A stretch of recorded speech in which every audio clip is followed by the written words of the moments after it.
And we are ready to go. What's up, everybody? This is Quinn LW from the HVA Music Blog here with episode 4. Almost at 5. Or is it 5? Oh, this is 4. No, it's 4. Yeah, it's 4. It's 4. It's good. We're good.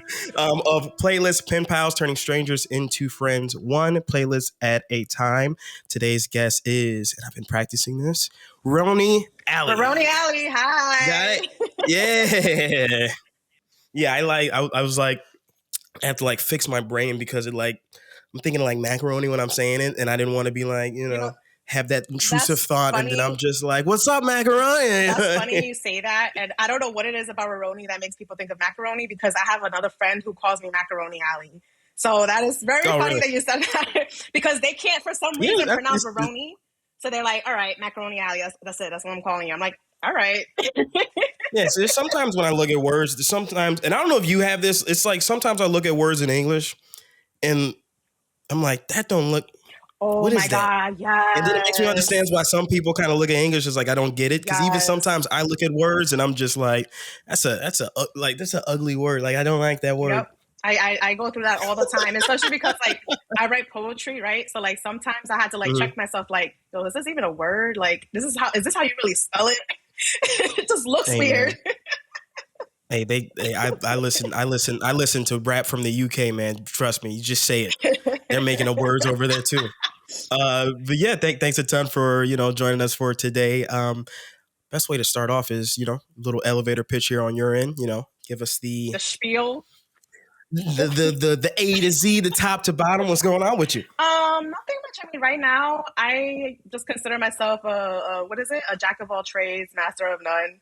Like, I'm just like hopping from like hobby to hobby, whatever like interests me in the moment. For example, like I do cosplay, but however, with cosplay is a whole different thing, right? Like with cosplay, before I used to do it just for like Halloween and like for conventions.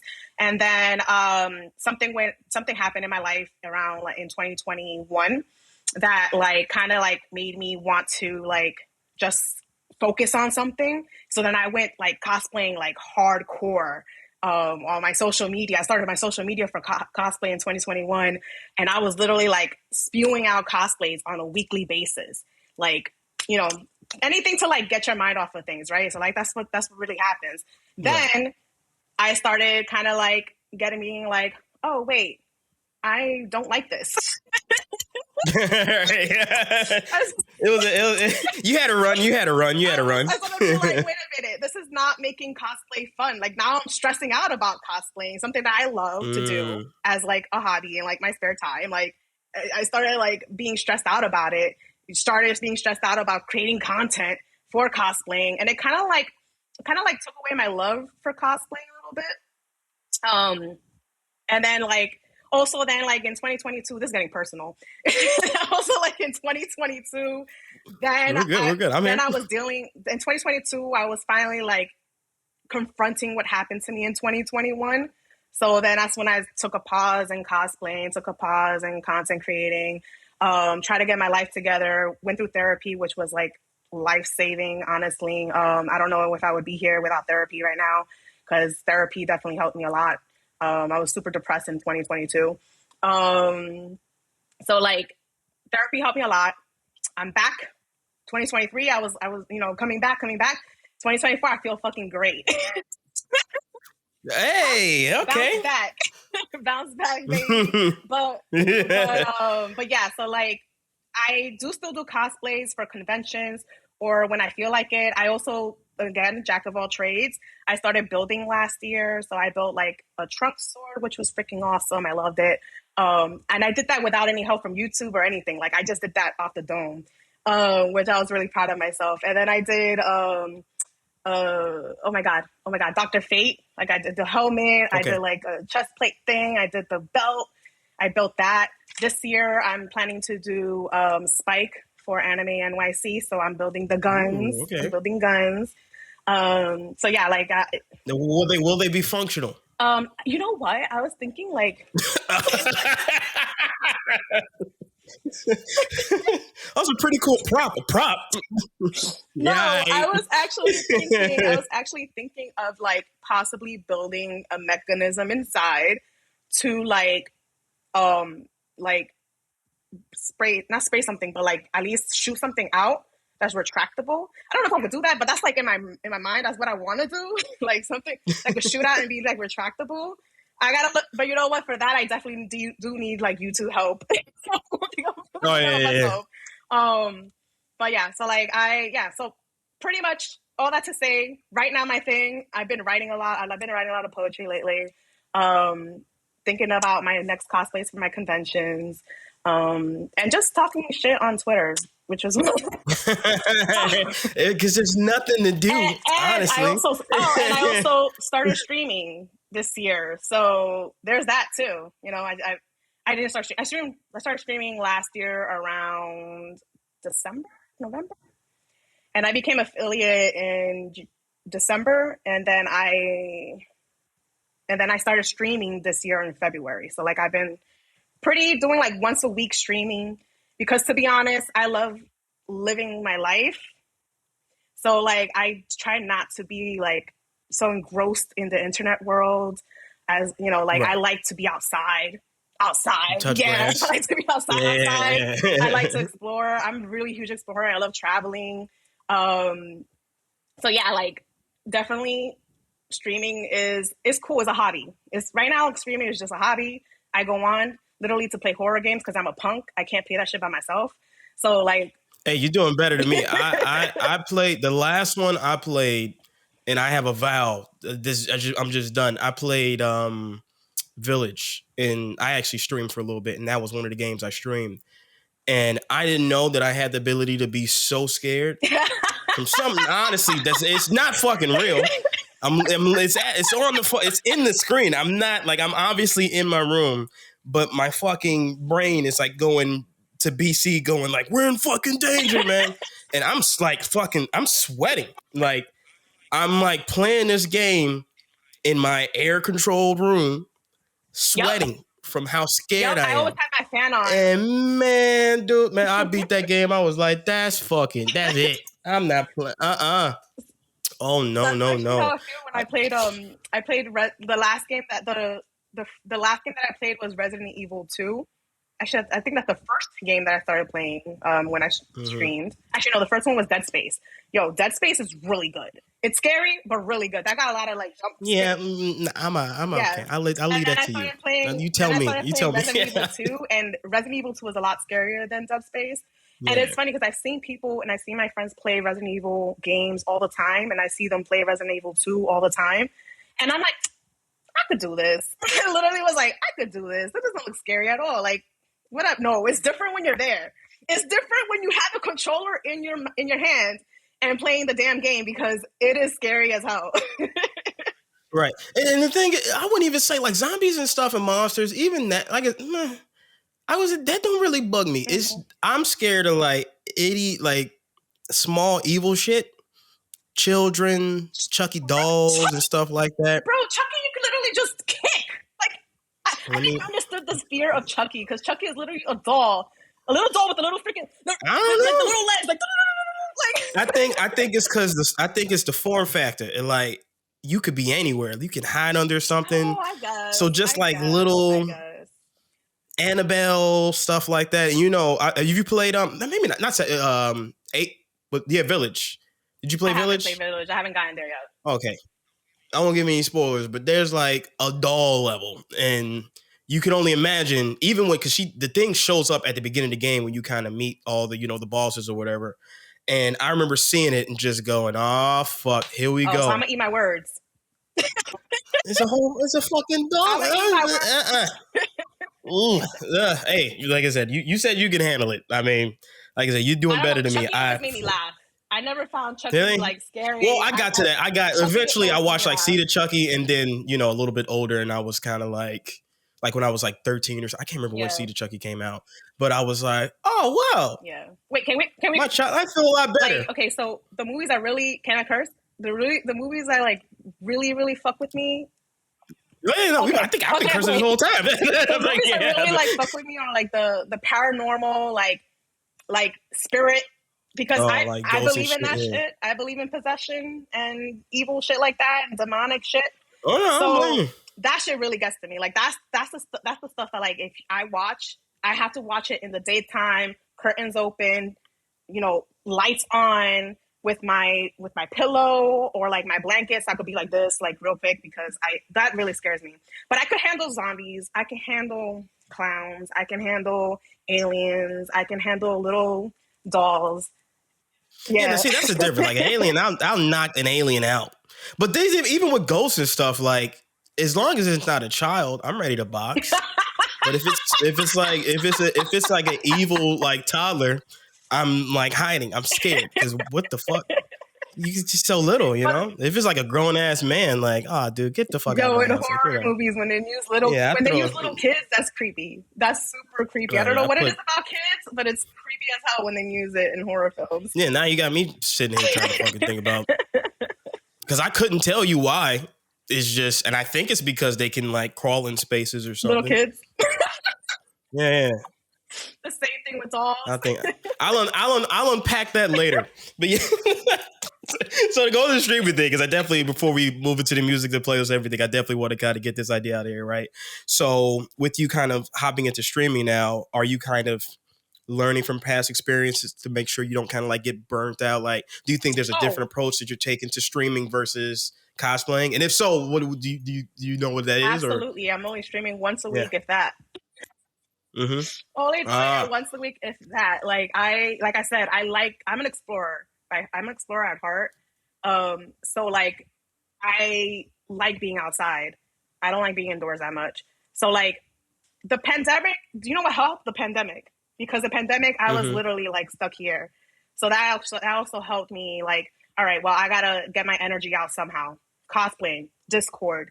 You know, I started getting into Twitch because I wanted to support two of my friends, and then that just like became a whole whirlpool of communities that I started getting into and everything like that. So, because before that, like, I was outside. I didn't have time for internet. Yeah. I didn't have time for internet. Like that. This is actually the first time that I made internet friends. Before that, I don't know why I had this pen. Before that, all I had was like real life friends. I didn't have internet friends. I was outside. But then the pandemic happened, and then I didn't know I could actually care for people online. It didn't seem real. I just started caring for people who I've never met in my life. Like, I'm just like, okay, what is this? Well, there's definitely a certain online literacy that includes people just completely just fucking lying online. True. But I think there. And I learned that the hard way. I learned that the hard way because I always came like myself. I was always myself. Right. And then I learned that the hard way that a lot of people use the internet and these social media sites to like put like a facade, because they can't be like that in real person. So like, this is the place that they can actually be the person that they want to be, if that makes sense. Right. The internet is not real. That's what I use. It's just, the internet is just not real. And listen, you can that helps me out. That person you see on Twitter is literally the same person now. Except on Twitter, though, I mostly just talk about shit that I really, really like. Yeah.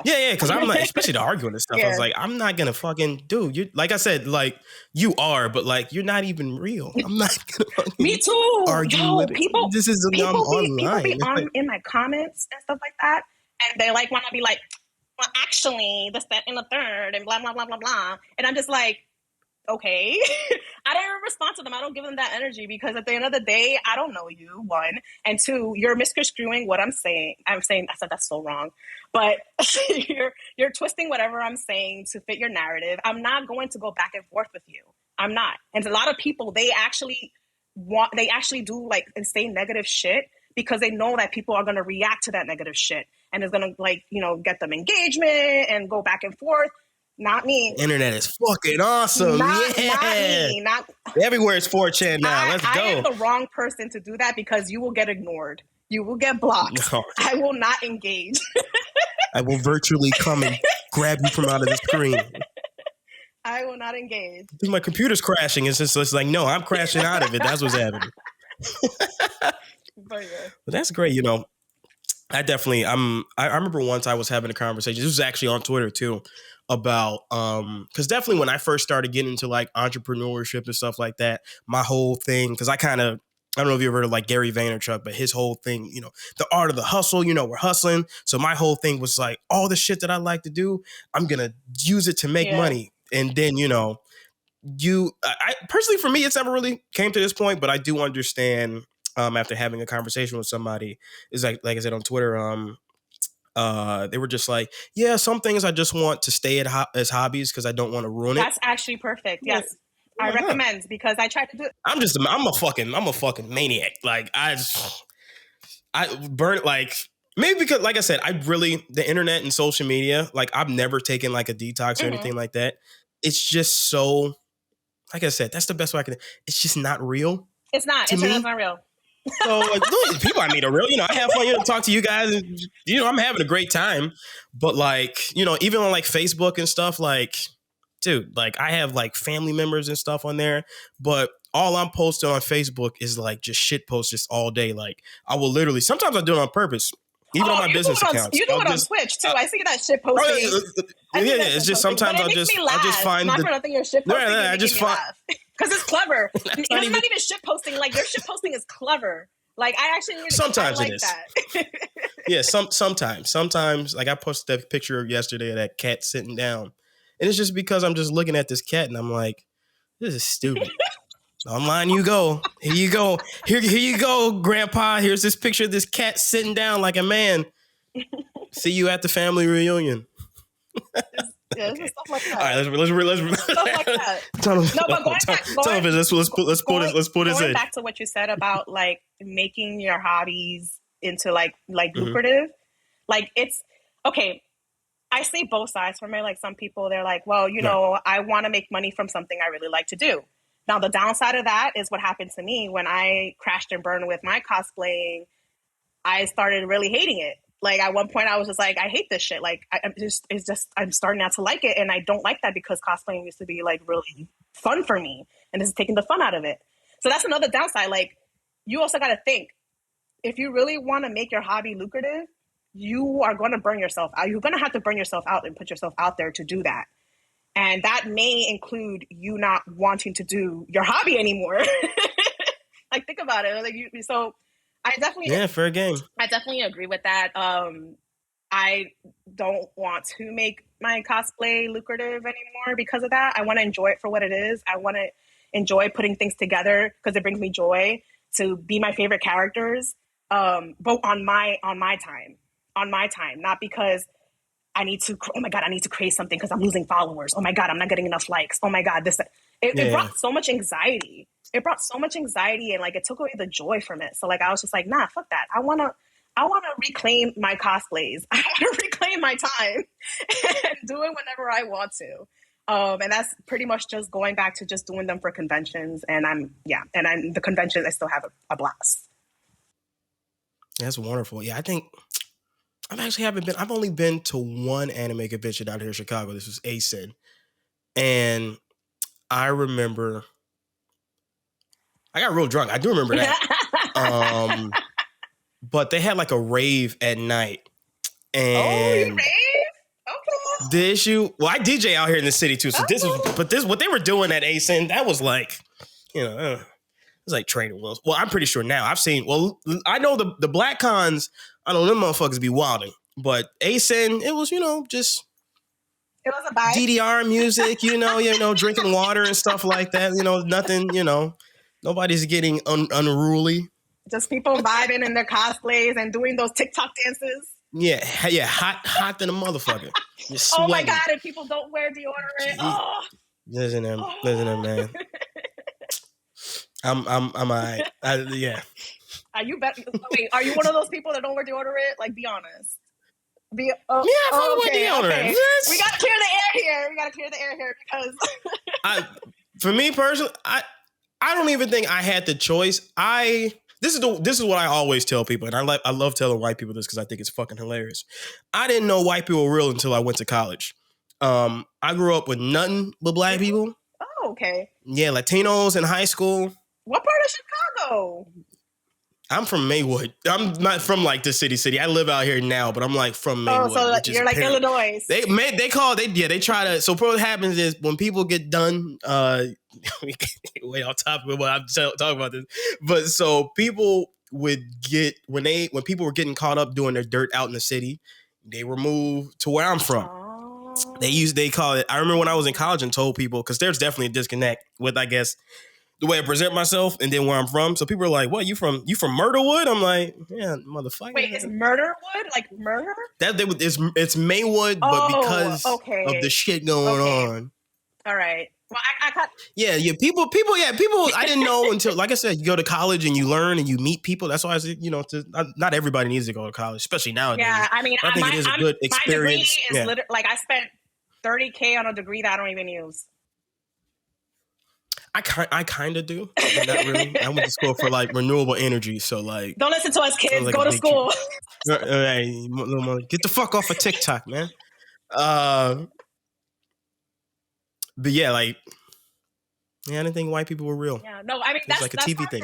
There was no white people in that neighborhood, but like I'm saying though, that's so, and then you got to think about it the opposite way, because there's some white people out there who've never seen a person of color in their life. And they're only. I live in a house full of white people right now. I'm having a fantastic time. And their only frame of reference is what they see on TV or what they hear on TikTok or what they see on the internet. Like, that's why representation matters, because there's some people out there who literally has no frame of reference of like how people actually are. I live in New York City. New York City, we're a mixture of everything. So I grew up with everything. I literally had. Oh yeah, in middle school, like I was in a group of Albanian friends. like my best friend in second grade. Albanians know how to party. My best friend in second grade was Albanian, and she kind of like included me into like her Albanian like gang people, like. You was rapping. They gave me a bandana. I was also friends with Latinos. I was also friends with Black people. I was friends with Indians. I was friends with a lot. Like New York City. That's what I love about New York City. New York City is definitely like just such a it's very cultural. There's a lot of, you could find every single type of food here in New York City from every country. Absolutely. Yeah, Chicago's like a honky tonk version of New York City. Like if I lived closer to the city, I would have got a similar experience. Yeah. But since I'm from the suburbs, or people don't like to claim it's the suburbs. It's the fucking. I don't know if you ever heard that joke. I don't know if you guys kind of run into the same thing, to where like you'll have people that are like, I'm from Chicago, and they're not from Chicago. Oh, they're like from like some suburb or something. New Jersey and Long Island people? Yes. Oh, is that what it is for you? New Jersey and Long Island people who rep New York City, or Westchester or upstate, or like Yonkers. They're not New York City, but they be repping New York City. Hey. I'm starting a wars and I'm pretty sure like everybody has like that one. Like you're not from here, bro. Like stop saying that. Definitely have that. Oh my God. We're great guy. We're having a great time, but let's try to focus it a little bit. Okay. You're right. To go back even up, because I meant to bring this up then, but then we started talking about fucking crime rate and shit. So characters, right? Cosplaying. So just to start at the top here, sent me a bunch of banging playlists, right? Real unique up to now too, because you have some playlists that are dedicated to literally like single artists. But we won't get on to that just yet. Let's start with anime. All right. Big question. Top 5. Top 5 anime? Yeah. Of all time? For me? Yeah. All right. So it used to be Rurouni Kenshin number 1, but then that got knocked down to number 3. Now my number 1 is Attack on Titan. Phenomenal. Isayama, genius. Like, if you know what made it number 1 for me? Rewatching the series. Because if you rewatch the series from all the Telltale Titans, episode 1, he left all the signs there. All the signs. Like, you just literally, I was like Leo in that meme. Like,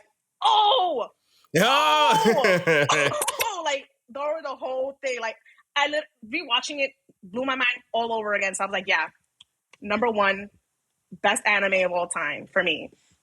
Number 2, Cowboy Bebop. Cowboy Bebop did like a resurgence for me, and I rewatched it recently, so I just love it. It's an amazing classic anime, great storytelling, great characters, great animation, beautiful. It's just an absolutely beautiful anime, and it has a great jazz soundtrack. Going back to the music. Oh yeah, absolutely. Yeah. There you go. Absolutely great jazz soundtrack that I loved. Like, I actually know the real folk blues song, word for word. Like, I love that song. Don't hold me to it, because I'm probably not even saying the words right, but whatever. It's what I think Japanese is. Don't hold me to it. Mm-hmm. All right. And number 3, Rurouni Kenshin. Rurouni Kenshin has always been like my number 1. Phenomenal. I'm like a huge like samurai, Edo period, feudal era Japan like fan. Like, I love fighting. I love sword fighting. Like, that's my thing. That's why I loved Shogun. Shogun was also amazing. Yeah, I just started. I honestly started because of you, because you wouldn't stop talking about it. I was like, oh, okay. Good. And but don't expect a lot of fighting in Shogun. It's a lot of words. It's a lot of words, but the dialogue and the writing is phenomenal. It's just phenomenal. Yeah, for me personally, I've watched, I couldn't think of one type of series. I'm definitely a big like sci-fi nut, but like, yeah, I mean, even when you talk about something, that part of why I started watching Shogun was the comparisons to Game of Thrones and stuff. So, and that was always the political part, you know. I love the politics and stuff. Yeah, it's really good. It's really good. So you gotta have like big brain for it. Like, gotta really pay attention. Because there's a lot of like underlying. Made me feel There's smart. a lot of underlying shit that be happening. And it's just like, he said that. Yeah. So it was really good.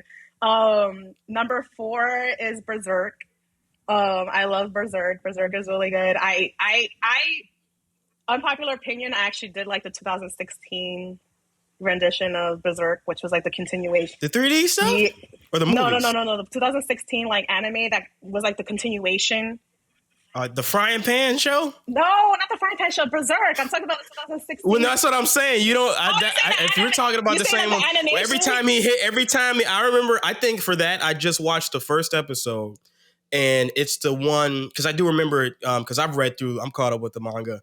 I remember there was something like the little girl or whatever, and she ended up turning into like a monster. No, and when he hit her, it sounded like somebody smashing a frying pan. The same thing. That's what I'm thinking about. It's like 3D. It's like CGI. I'll send it to you in DMs. Like, I'll send it to you. Okay. But like, I don't know if we're talking about the same thing. But you talking about the movies? The movies were great. I like the movies. The movies were great. I'm talking about there's a 2000. Was it? Or maybe I'm getting the year wrong. But I know it's a continuation of like the actual like anime that they already shown. It's the conviction arc. That I might not have. I think it's like called the conviction arc or something like that or some shit. I don't know. But I actually really like that. I'm gonna Google. Set aside that animation.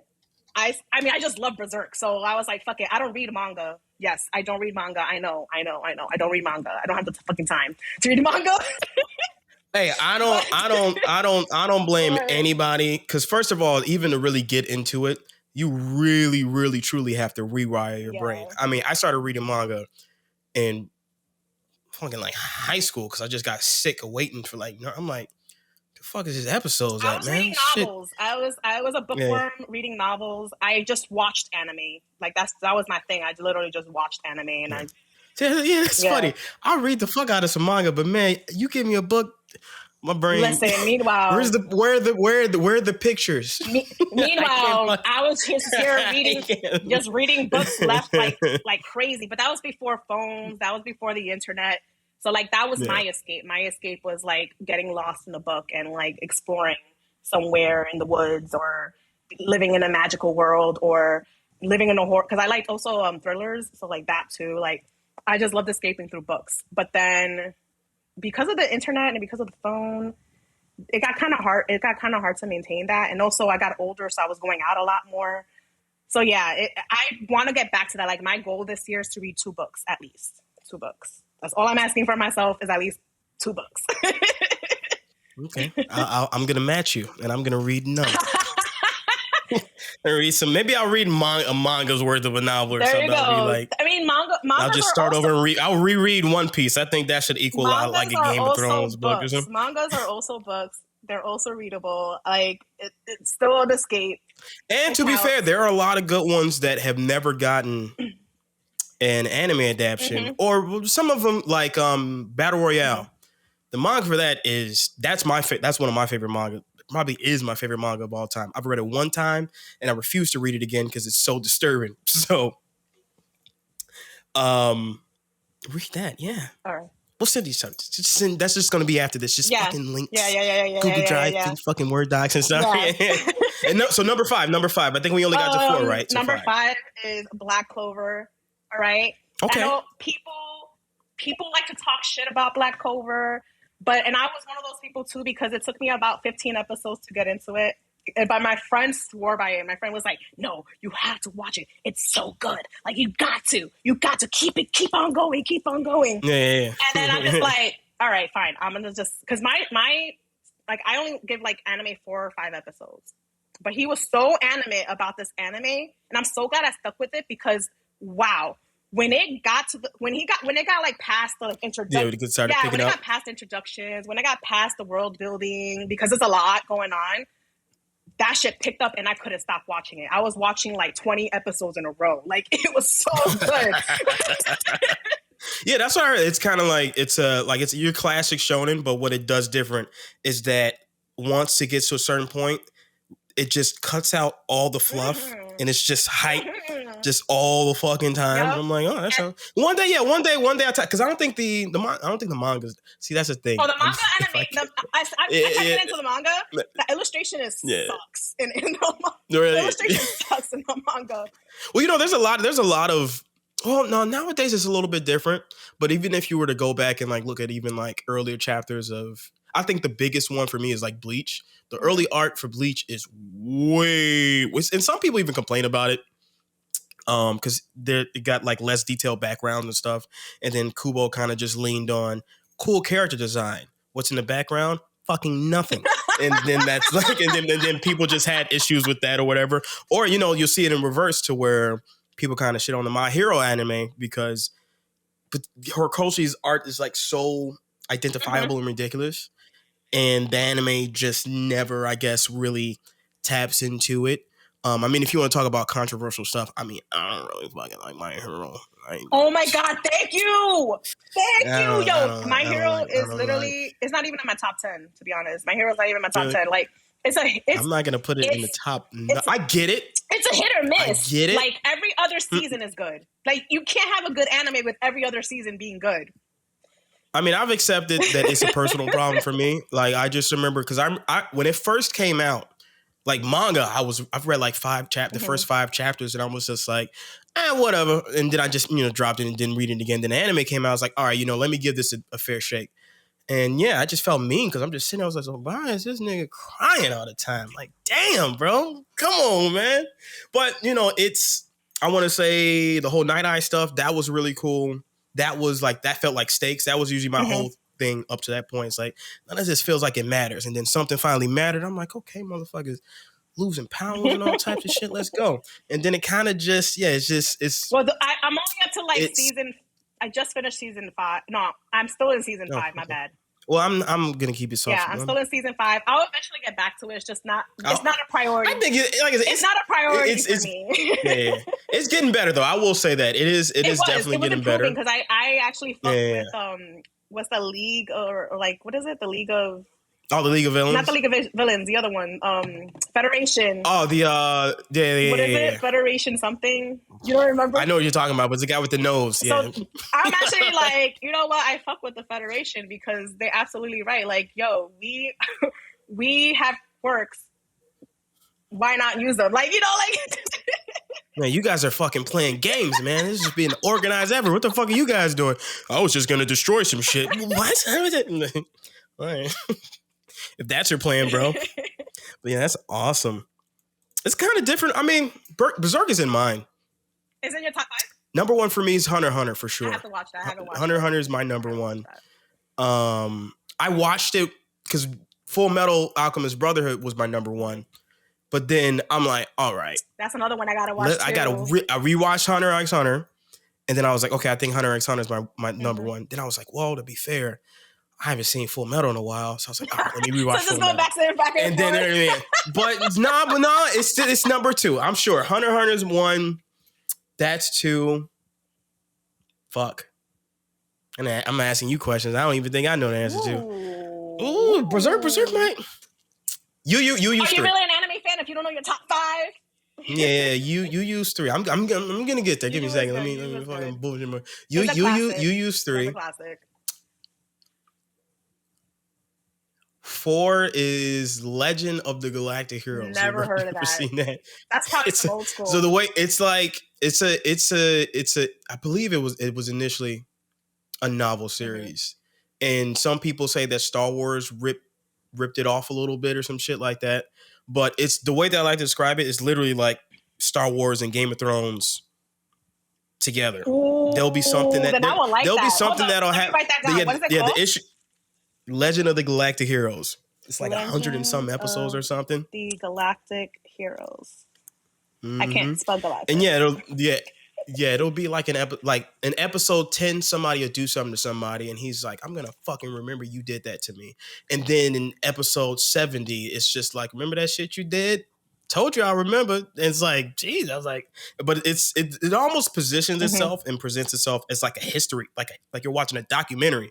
It's like really weird. Like some guy, I can't think of the author's name, but that dude's a fucking maniac. It's definitely kind of even like, yes. To be fair, it's the same way that the Game of Thrones books are kind of like written. Wait, you read the Game of Thrones books? I'm just telling them. No. Okay. I'm just saying. I just know that they're presented. Yeah, I know that they're like presented like if you were in the Civil War, this is the story. If you were lived here, all the stories, but the conversations that they had behind closed doors, now you get to listen to them. And the show's it's old as shit though. That's the thing about the show. It sounds very old, like a title like Legends of the Galactic. What is it? Heroes. It sounds really old. It's a fucking Power Ranger shit. And I think usually what I would usually do is I would just go to my anime list and then just kind of just fucking just like, all right, what's the top 10 so I don't waste my time. But yeah, I would say 4 and 5 to throw something new in there. And I still can't say her name. Frieren. Never heard of that either. Have you seen that Frieren? No. Oh, is it about a fox? How did you? Lucky you. That was the only reason I ended up watching that. Elves? Yeah, the girl, the elf lady, and the girl with the purple hair. Cosplay for that, yeah. Listen here, man. Good? Listen here. What is it? What's it like about? Like, what's the synopsis? So it's like the final battle is done. Okay. They beat the Demon King. It's over. Okay. But the thing is, the elf and this party of heroes essentially is not she damn near like 100 years for like a human is like one for her. She's just pretty much in their sense of time just immortal. So she's just kind of just like, I don't really, up till that point to fighting, going on the journey and stuff, she's just kind of like, I don't really give a fuck about nothing. Because what's the point? Like everything is like a blink of an eye. A human life is like a blink of an eye for me. Like, she's not evil. She's I don't just really give a fuck. So she has this life-changing journey, and then she finally realizes like, oh my God, I need to, I've been wasting all this time not thinking about time. I need to connect with the world and the people around me. So the whole show is about that, and it's fucking fire. I don't like I'll add that to my list too. I don't like slice of life animes at all. Oh no, I don't like that. It's that, but it's like, I don't know. I would just, and the action, it still has like fucking great action. The animation is like we're talking top tier, like the best you can get, like Madhouse type shit. And yeah, after every episode, I literally would just feel good. I was just like, oh. It's like wholesome. It's like, that's man. Good. I was like, this shit is fucking. It's like, you learn a little bit about it. I'm like, That's good. That's good. Yeah, that's good. So this is in like summary, it's cute. It's cute as fuck. I feel like the closest thing to slice of life I watched is not Spy Kids. Wow. Spy and Family. That's a meme right here. I'm gonna meme that. My favorite slice of life anime. Fucking Spy Kids 3D 2. No, Spy Family is like the closest thing I watched to slice of life, and then also actually that's probably not. Ranking of Kings is probably not like too slice of lifey, but I still loved it regardless. I think those are the two closest anime that were like slice of life. And I say slice of life like because there probably will be people that's kind of like it's not a slice of life, or that's maybe I think some people even call it like an isekai or something. Maybe. I don't know. If people are just talking and eating and talking about how they feel about shit, that's a slice of life for you. That's a slice of life. Or it's My Hero. And for me, it's like the cutesy like family, with Anya and like and Folger. Yeah, that's on my list to check into one day. Yeah, I've heard a lot of good things. That's what I'll usually do. And I have no problem with it. Like if enough people are talking about something, I'll go, okay, all right. Especially people that I like trust their opinion. I'm like, all right, now what's going on? What's going on over here? And Forever was one of those. I was just like, okay, I'm seeing memes everywhere. I've been seeing people cosplay everywhere too, and I'm like, what the fuck? It's reached the zeitgeist at some point. I was like, okay, all these people, because that's the thing about Game of Thrones. It's like Game of Thrones is uber popular, but it's good. So it's like you can't really be like, oh, you only because it's popular. It's only good because it's popular. Slow your roll because Game of Thrones is only good up until like season 6 and maybe. See, I thought you were really passionate about it, so I was just being nice. Yeah, like I don't like season 8. We don't talk about that. Season 8 totally destroys Game of Thrones for me. I don't even like to recommend that show to anybody. I'm gonna be honest. Anything after season 6 for me, like season 6. When season 7 was pushing it, but I was like, whatever, okay. But season 8 was like absolute shit. Man, listen here. Absolute shit. See, I'm pretty sure it's season 7 when they was sitting there and they were like, "Yo, we stuck on this iceberg, bro." Gendry, nigga, you gotta run to the wall and tell Danny to come save us. And he somehow ran to the wall, delivered a letter. That letter got delivered to Danny, and Danny was then able, I don't care if she was on a dragon, able to then get to them, and they still on the iceberg. I'm like, what the fuck? Because this is. And you didn't know Game of Thrones had fast travel. Come on. Yeah. Fast travel. For me, it's more of because it was a big issue I kind of had with like Walking Dead, which is why I initially stopped watching that. You kind of get to a point to a story, and of course, they ran out of books and shit, so they was just fucking winging it to a certain extent, right? But it's when shit is happening just so you can get to the next plot point. Yes, they're here. I need to get here in the story. You want to work on what goes in between? How about I just fucking put them together like this? Let you go. Oh, how did they get the trains at the bottom? Well, now you got people on Reddit. Well, walkers don't float. So then, since they don't float, now that's how they got the trains on them. Well, how did they wrap them around? Well, they're already down there, so they can figure it out. It's just like, did the show say that? No, you gotta make theories up. We were talking about this. Yeah, me and Steve were talking about this beforehand. Headcanon, man. All right, but let me ask you this: fucking real, man. When did you stop watching Game of Thrones? I mean, not Game of Thrones. Walking Dead, because I stopped watching it when Glenn died. I was one of those people that I was like, all right, I'm over this show. But I was actually over it before that because, like you said, like I started seeing a pattern. It was like, all right, we find a place, it gets overrun by zombies. We fight amongst each other. We find another place. It gets overrun by zombies. We fight amongst each other. It was just like a repeating theme. And I was just over it. I was over it. That after he died, I was still kind of like, I was done. But at that point, I was just looking for a reason to stop. Like, and I knew they were going to do something. That was me. So it was just, I was just sitting around. And I can't remember what episode it was. And I want to say this is when Carl ended up getting shot. And they were all like, all they had to do was be quiet going through the crowd. All they had to do was be quiet. And I want to say one of the kids is just like, Mommy, I want a sandwich or some shit like, son, he's just talking. And it's just like, this is nothing to me. And it all devolves into just him getting like, that's what I'm saying. Okay, this is the episode where Carl is supposed to get shot. How do we get to it? Okay, well, where are they at the beginning of the episode? Okay, well, they're in the house. Okay, well, how do we get from them being in the house to Carl getting shot? Well, they have to go outside for some reason. Do they need a reason why? Yeah, not really. Put something on the board. All right. All right. Well, we did say that the walkers, they're not going to react unless they hear something because they know about the blood stuff, right? well, what if somebody asks for a sandwich? That's not what happened, but like, like it's like I said, it just kind of gets to a point narratively where like nobody's trying. Like, stop treating me. I'm not stupid. Like, I'm watching this. I'm watching what you do. And if you watch, I'm not gonna say I'm like a critic or something like that. And we could start hopping into movies and stuff too. But like, there's a certain point to where it's like, I'm watching this, right? Are you? Maybe I'm taking too personal offense to it. Like, you think I'm stupid? Like, fucking, I'm watching this, man. Like, come my on, intelligence. Dude. Yeah, like all I ask, a consistency, if anything. It can be the dumbest story in the world, but as long as it's consistently stupid, that's why I like shit movies, like The Room and stuff like that. That movie is consistently stupid. Yeah, that's why I love it. Also, like with movies, like so I watch shit movies too. If it's purposely made to be shitty, because then I enjoy those.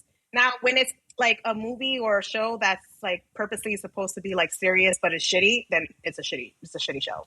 Well, see, those are my favorite ones. Wait, though. the ones that like are actually trying to be serious but it's shitty? Yeah, like The Room. The Room. Like that guy was dead serious when he made that fucking movie. and that movie's going to be hilarious because when the credits start, it's starring him, directed by him, producing him. I'm like, this is gonna be fucking fantastic, and it is because it's horrible. That you ever seen Birdemic? No. Some guy, I forgot, he got like a loan or something, and it's like a movie that's supposed to be like the dangers of global warming, and then all the birds go crazy and start killing people. But by the time he got the equipment to make the movie, he didn't have any more money to make a movie, so he's just got like people that probably never acted in their lives. Even the birds, they're like if you remember like the word clip art, like the clip art, it's like clip art, like birds and stuff. Like he didn't have any money for CGI, he couldn't. Oh no! Like I remember there's a scene where they show all the destruction the birds are causing, and one bird comes from the side of the screen, but it has like an airplane sound. It's just it's horrible. Oh no! Top 5 movie. No, I can't. Top 5. Oh my god! See, those I don't even want to know your top 5 now. It's like, I don't know. Another thing that I can't are like null and void, because if that's part of your top 5, man, I don't know what to tell you. Oh, dude, man, enjoy. Oh well, not like ever. Like, well, I don't know, man.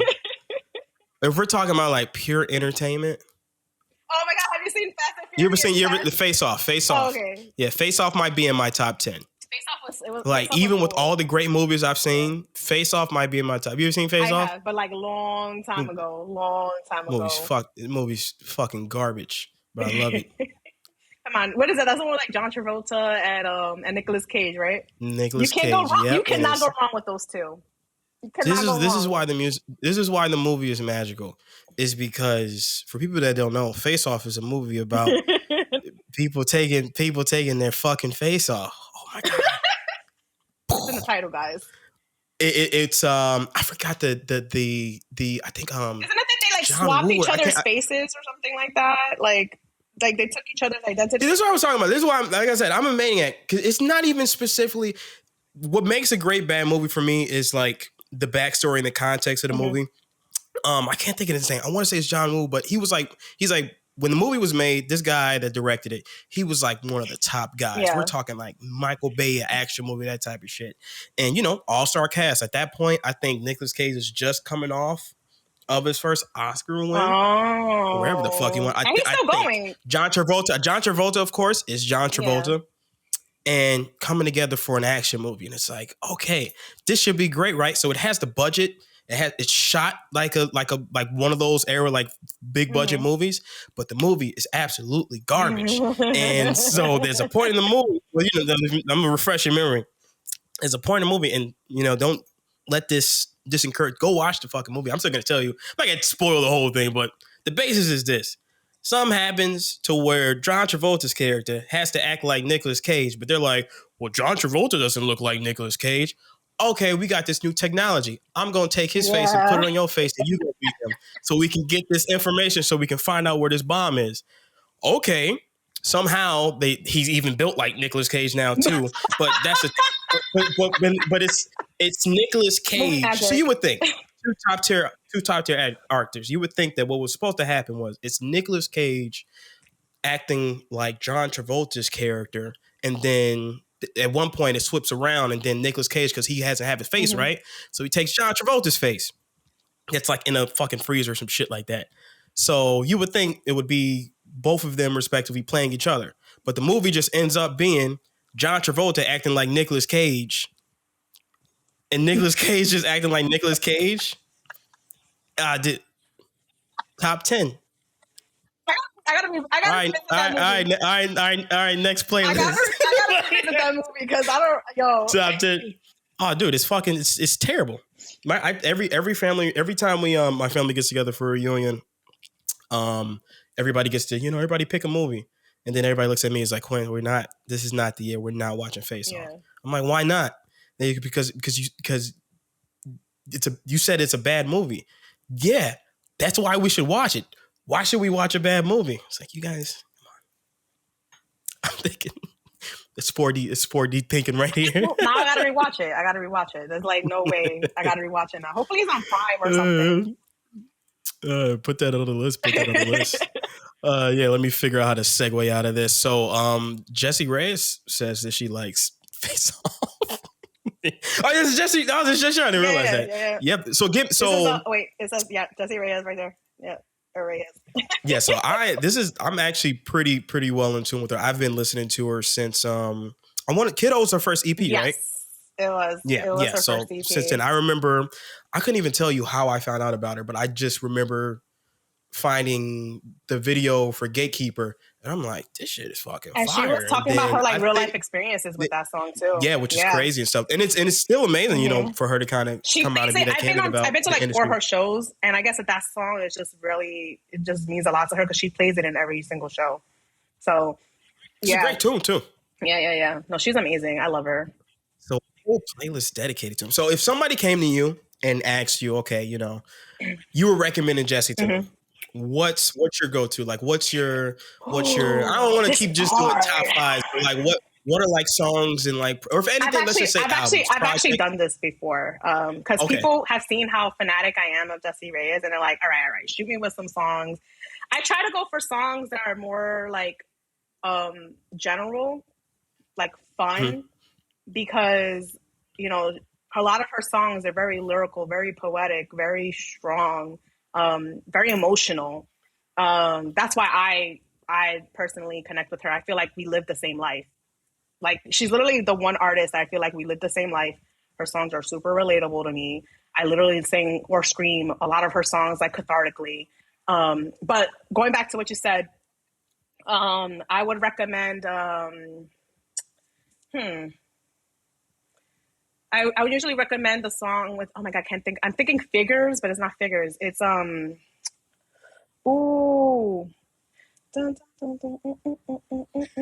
my God. Sing it out. Oh my God, I'm going blank. No, I know this song. It's the one with Six Flag.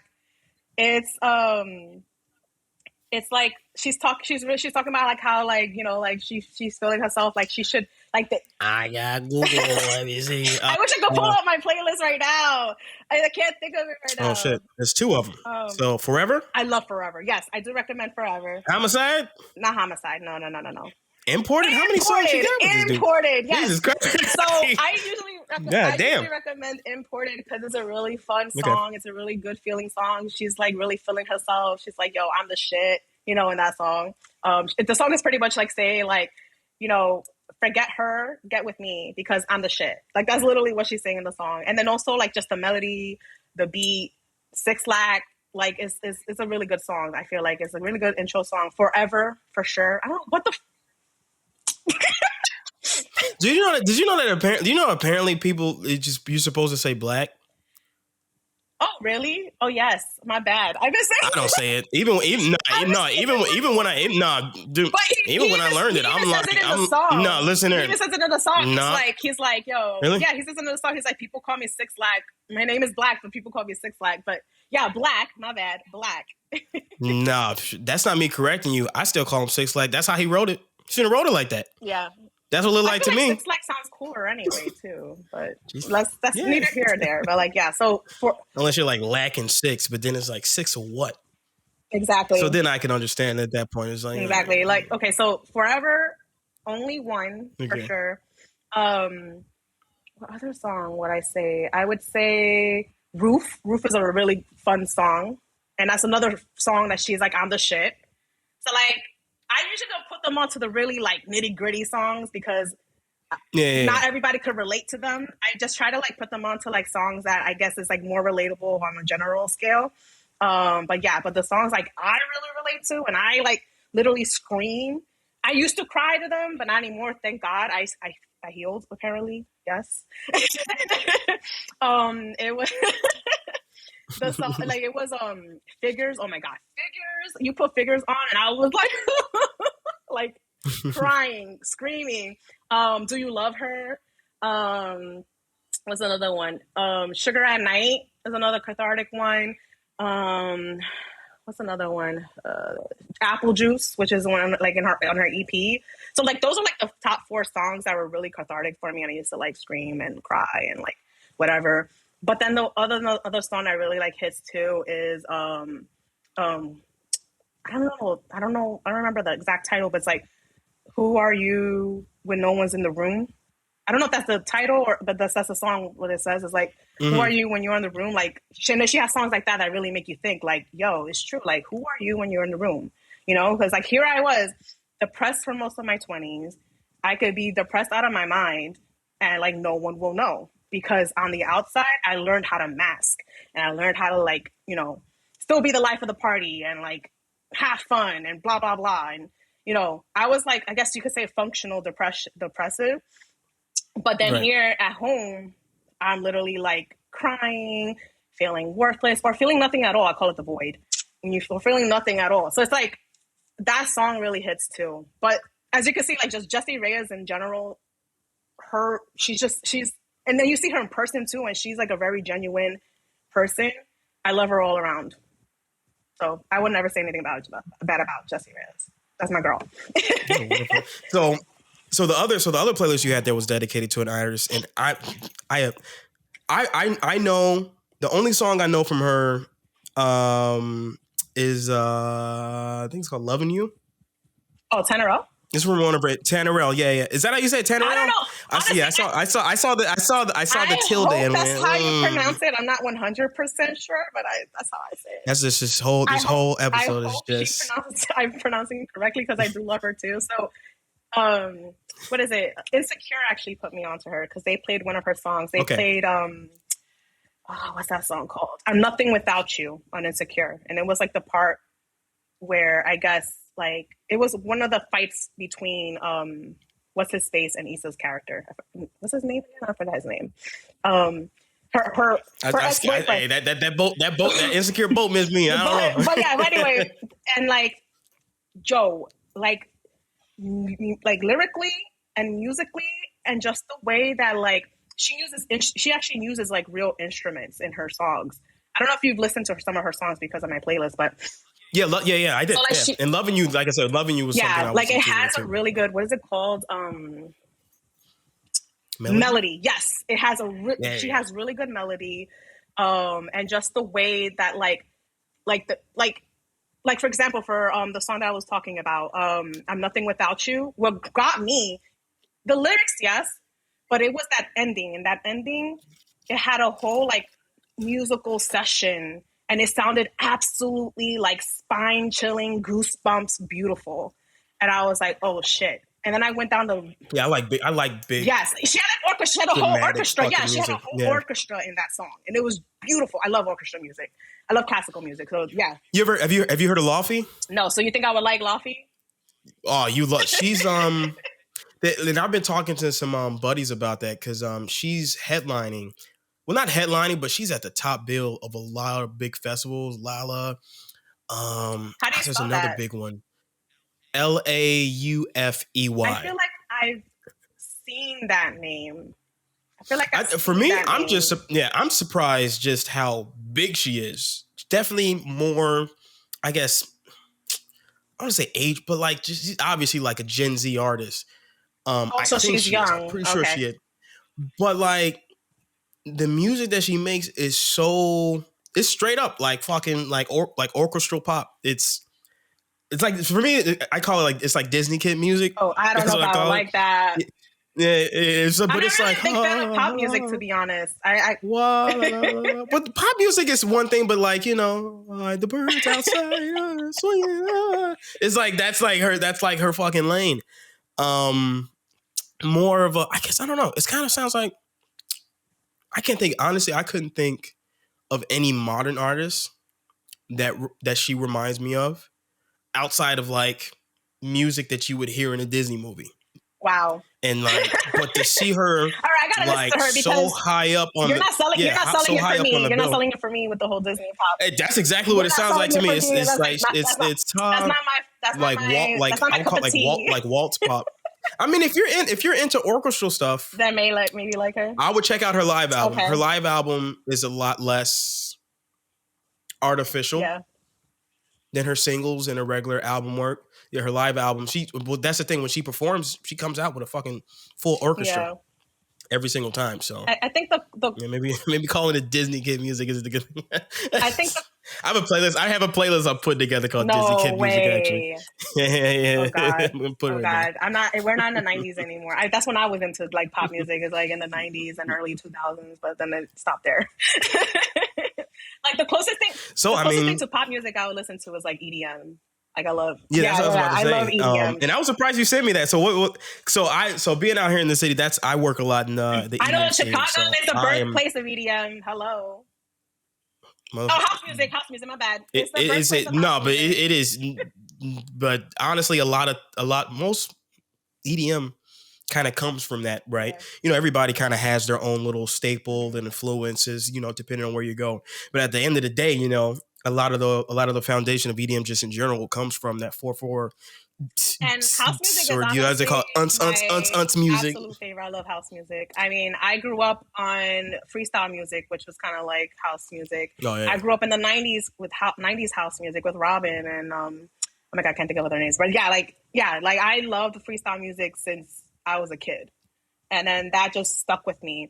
And then of course that evolved to like other like music, like the headbangers, like hardstyle. What other ones I like? I like hardstyle. I can't see. I go blank when I think of so. I go blank. Yeah, no. I do like house music, hardstyle. I can't think of another one right now. I don't like techno. I'm not a techno. That's huge right now. That's huge. I'm not a techno fan. I'm not. We have a pretty big techno underground, underground scene just in general. And then you hear some house music and some other types of music in the underground scene. But right now, specifically, speaking to Gen Z, that's what they're picking up on. They're less house heads. No. They're more like techno heads. But the thing is, the techno that they play is like, it's like one step from being like maybe like one kick drum away from being like hardstyle. Oh, it's not like it's very it's very not like similar. a low. It's not the low droning beat. It's like, okay, he's been playing the same song for 15 because minutes. that's why I don't like. That's why I don't like techno, because techno literally sounds. So they call it hard. They call it hard techno. Okay. And I'm telling it, I can tell the difference now. It took me a little bit because when I first heard it, I'm like, they're ripping the fuck out of some hardstyle right now. I was like, nah, bro, this is hard techno. Because it's usually I kind of judge music a lot by like the BPM, right? So 150 is like, like pretty fucking fast. And most techno nowadays techno like, sits in around that doom doom doom. Like it's like not it's no like more. I send you some hard techno too. I'm telling you, doom doom doom doom. Oh God! So then that sounds like hardstyle. What are you talking about? I don't know. They call it hard techno. Really you can boom, boom, boom, boom, boom. Yeah. See, I would try to explain it to you, but then I'll just end up just making more weird noises that don't make sense. Like, it's like doom doom, but also in the middle it goes doom doom doom. Listen, I be going like ape shit when like a hardstyle comes on. Yo, I be like. Yo, I love hardstyle. It's so fun. And then I'd be on my like it's fight music. And then I'd be like on like my house music, like like boots and cats. The boots and cats. Yeah, the techno they're playing is more like alligators and chainsaws. Like, oh boy. It's just Oh boy. Is it like that's insane. industrial? It's like industrial? Maybe it's more like industrial then. I would say the aesthetic and the vibe of everything going on is industrial. Okay. Subgenres are just, long story short, just getting very, especially They're the EDM getting scene, very just getting real, specific for no just reason. very fucking real wacky, because there's a difference. And of course, if I hear it now, I can tell the difference between hard style, hard techno, or like psytrance. Deep house. There's deep house. There's yeah. But see, that's the thing though. Even with deep house can kind of get confusing sometimes, at least for me. Because a big thing out here is something called tech house. Oh God. Which is like, it's not house music. It's like less. Is it deep house?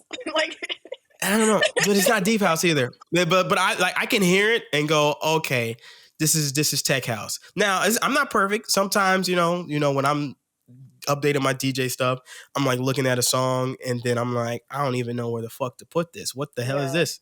And I'm just like gonna do one of these. At this point, sometimes I'll just base stuff off of vibes and just go, okay, if I was playing tech house, I would probably play this song in my set. Yeah.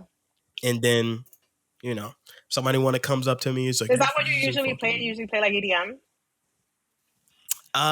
No, I'll play whatever the fuck. Usually for me, because I really don't like putting together sets. It kind of just always just depends on where I'm playing at. If we're going to say a preference, open format, leaning into more hip hop and Latin stuff. Like I'm really big into like Brazilian funk and stuff Brazilian like that. Funk is good. So Brazilian funk is so fun. It is so much fun. Yeah, and I have a bunch of. I don't know what the fuck they're saying, but it's so much fun. If you don't, If you don't, I just know like.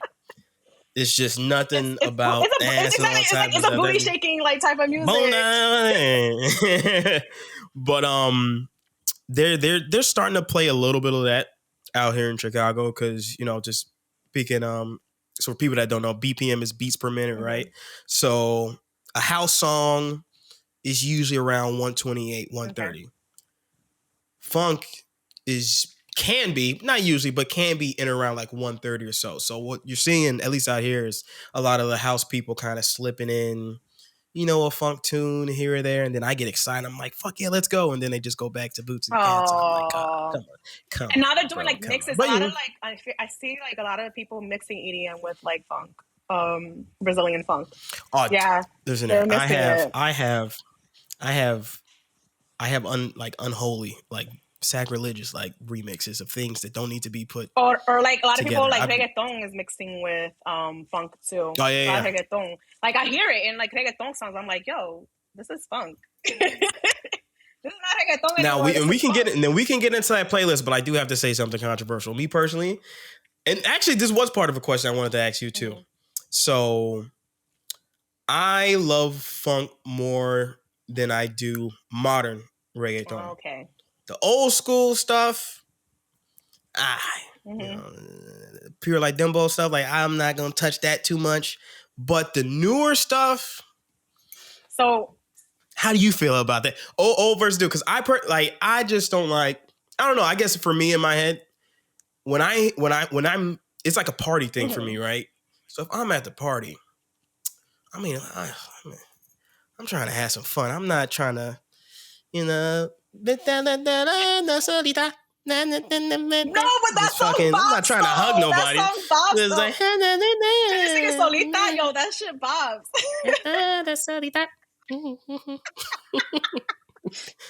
Yeah, my Spanish is ass. Those doesn't sound like to me. All right, let me tell you something. School me. So, reggaeton blew up like late 90s, early 2000s. Like that was like the golden age of reggaeton. Like, let's be real. That's the golden age of reggaeton, right? General, Ivy Queen, Tego Calderon, even like Don Omar, Plan B, Tiny, Hector El Father. Oh yeah, Don Omar. That's the Donza Kuduro guy, right? Yeah, but that's when he became. That's when he became pop. Hold up, I'm getting there. Then we had like Wisin y Yandel, Zion and Lennox, major hitters back in the day. Yeah, Plan B. Yeah, that's what they call Plan B. Plan B, Plan B. Oh, that's what you Plan B. They call it Plan B. Yeah.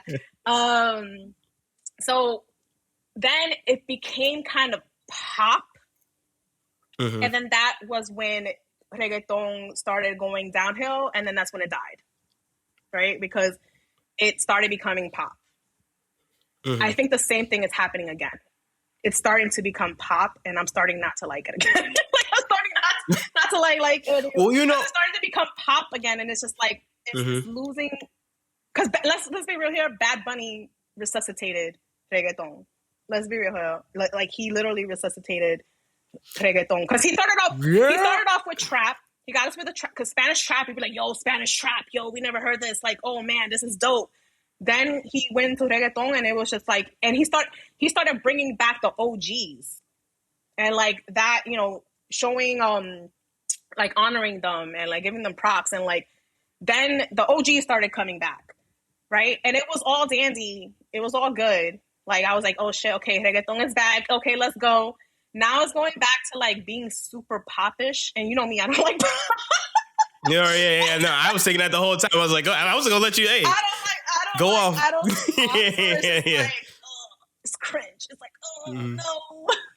But even like I will never forget Bad Bunny's album Un Verano Sin Ti. That album was revolutionary when it came to reggaeton artists, and I'll tell you why. Because he literally just mixed a whole bunch of genres into like one album. And coming from me, that I love music. I love music. Period. Listening to that album was a journey for me. I was just in heaven. I was like, oh my God, this is so good. Yeah, that's definitely the record that put me on, because up to that point, I think the only song I knew him from, and you know, this is just like I said, this creepy, kush. And that was Trap Bunny. I've always said he kind of sounds like he's rapping with like marbles. That was Trap Bunny. That was like his trap era. Yeah.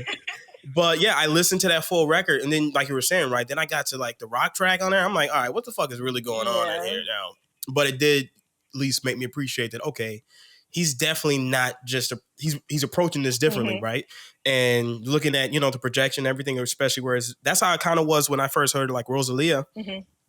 I had listened to a lot of flamenco before that. Oh, I don't even want to. I don't like Rosalia. Like she's a poser. She's a poser. Oh yeah. I know. I've heard about, you know. She's a poser. Yeah. I don't like her. Yeah, I heard about like you know, all the Romani stuff and like where she comes from. And she's a poser. I'll give her that. I'll give her her first two albums. But see, I actually like Rosalia when she oh, you mean the more reggaeton of the stuff? Yeah, because she's a poser. She's a poser. But when she started off, yeah, to be fair, she's a white lady. Yeah, exactly. Like, and then she won like best Latin artist, and I'm like, first of all, she's not Latina. Let's start there. And when she first started with like mixing flamenco with reggaeton, I was like, all right, because she's mixing her culture with, you know, whatever. I was like, okay, cool. But then she started going straight up like being a poser Latina. I'm just like, nah, I'm off this shit. I'm off this shit. And going to my like bag, but you know, I'm against colonizers. And no. I don't know. That was personal for me. I was just like, yo, she's a poser. Like, get her out of my face. No, I definitely, I remember, when I was getting into her music and seeing the off comments every once in a while, I'm going, okay. And it definitely took a lot of work for me because a lot of these conversations were in around Spanish speaking spaces. So I'm over here I was like, all right, should I be listening to this motherfucker? Like, what the fuck is actually going on? You know, learning about a lot of issues that people had and stuff. And, you know, even with the Latin Grammy stuff, I was like, okay, well, you know, like, it's not like she was like, I'm going to, you know, they gave her the award, right? But, you know, even with her last record, the Moto Mami stuff, and especially because the sound on that album doesn't have a lot of stuff that I initially got into her for, like a lot of the flamenco stuff. There are hints here and there, but that whole record is just like, all right. Listen, she had a whole bachata song with The Weeknd. Like, what the fuck was? I hate that fuck. What I hate the that. fuck is that? Like, come on. I I'm don't like that song. Dominican. I'm Dominican. Like, I was just like, get the fuck out of here with this shit. Like, come on. Yeah, I'm not. There are certain aspects of that song where I'm like, okay, I can kind of see what you're doing here, but like, because I think it's because of the way that I had bachata introduced to me. I have an idea picture of what it sounds like, and of course, with that picture comes, all right, this is like selling out. You know, this isn't like real. Like, this is like some off-brand shit. This is some trying to expand your audience and stuff like that. Yeah, like, I don't want to hit. I don't want to hit. I'm gonna be honest. Like, I'm not even. I love Old Weeknd. I'm one of those guys. Oh my god, yes, the trilogy. I like Trilogy, EP Weekend. Yeah, the trilogy. Yeah. Kissland. I know people are like, well, you guys. Yeah, I know people are like, well, he got weird and you guys didn't like it. I'm like, yeah, but dude, what? Yeah, all right. I will say this. And then Beauty Behind the Madness is not that bad. That's not that bad. No, I will say this. I did not know that The Weeknd can actually sing. I saw him live on. Really? What do you think he was doing? You thought it was computers? I thought it was just like studio work. I don't know. He actually sounds better live. Like, I saw him live on Made of America like years ago. He seems like eons now. It was like it was the Made of America where Beyonce and Jay-Z and J. Cole and freaking oh my god, Big Sean, another like underrated rapper. They were all performing that day, bro. I had a blast. But yeah, no, that's when I discovered that The Weeknd can actually sing. I was like, oh shit, he actually has a voice. Yeah, I mean, yeah, you have to kind of dig, especially if it's modern stuff. Yeah. You kind of got to dig through his discography to find his songs where he's actually like singing. Die For You is one of them, definitely. Yeah, for sure. Wicked Games too. And he didn't really even do that, really. Yeah, even if you listen to the trilogy stuff, it's a lot of studio stuff. There's a lot of studio stuff, but like I call it like haunted strip club music. That's why I've always it was like he sounds so depressed in every single song. Dude, I used, and it's the same situation. One of my buddy plays a lot in a strip club out here, and so we'll go out. I'm always just like in my mind, I'm like, I'm not fucking. I'm here to drink free. Like, I'm not spending any money in this. Getting some money from me. I'm gonna buy fucking McDonald's when I leave from here with this money. But I just always, my resting, like, not, haha, hey, woohoo, is just kind of like, people usually like you're like The Weeknd at like a bad strip club. Because I'm just not smiling. It's like, no, I'm just not. Just because I'm not smiling doesn't mean I'm not having a good time. Yeah, it's just, my set, like. No, not that phase. Not that phase. That's it. It's a great interview. just absolutely just unfun. It's unfun to be around. If you did the whole interview with that face, I would not even be able to like keep. I'm not trying. I would not be able to keep a straight face. I do make that face sometimes during business meetings. It kind of depends. If I know I'm going to be having a business meeting with somebody that like is going to be like a jackass, I'm like, okay, I'm not. Yeah. You're gonna get the face, bro. The face. Don't make me pull out the face. Oh, this is like my one fucking threat. Oh my god! Sad strip club face. I should copyright that. Hey, let me go through this. Oh my god, we've gotten through all your playlists. Really? You believe that? Oh, look at that. Yeah. No, but you were gonna ask me like why because I sent you an anime playlist. I also a very literal person, so I'm not gonna come up with some like fancy name. I literally just name them what they are. Oh yeah, no. I mean, so I sent you my anime playlist. I sent you my reggaeton playlist. Hey, I've seen that. I don't think people. It's like it's either one side of the spectrum. It's either you labeling it what it is, or it's just names where you're like, I don't even know what the fuck is gonna be in this playlist before. Like, no, like it's either. I answer you straight. I saw. Here, let me. I gotta. I'm gonna look at my phone for this because I took a snapshot of this because I didn't think it was real when I saw it, and because I guess Spotify will make like daily playlists for you. I feel like Spotify is definitely better than Apple Music, but I've already spent so much time on Apple Music that I I don't want to spend more money on Spotify. Yeah. Nah, I don't blame you. Spotify And does sound better. I'm not one of those people where it's like, oh, you got Apple Music. I still haven't. I mean, if anything, unless it's like a real big playlist, like even with yours, like listening to music from your playlist, I just have Spotify open right next to it, and of course, a couple more keystrokes, but I'm not gonna die. Yeah, so here it is. So they call them like daylist or whatever. So if you go, I'm pretty sure Apple Music probably does something similar, but yeah. But for some reason, Spotify. So this one's called Bouncy Doof Doof Monday Early Morning. Is that like EDM? I don't know what the fuck that means. I feel like that's EDM. That's EDM music. But the fact that you listen to fun and energetic music on Monday early mornings. Like here's some bouncy, doof, groovy, soultronic, hip hop. Like all these other words make sense, groovy or whatever. Yeah. Doof. Yo. I'm telling you, it's probably like EDM music in there. I'm 100%.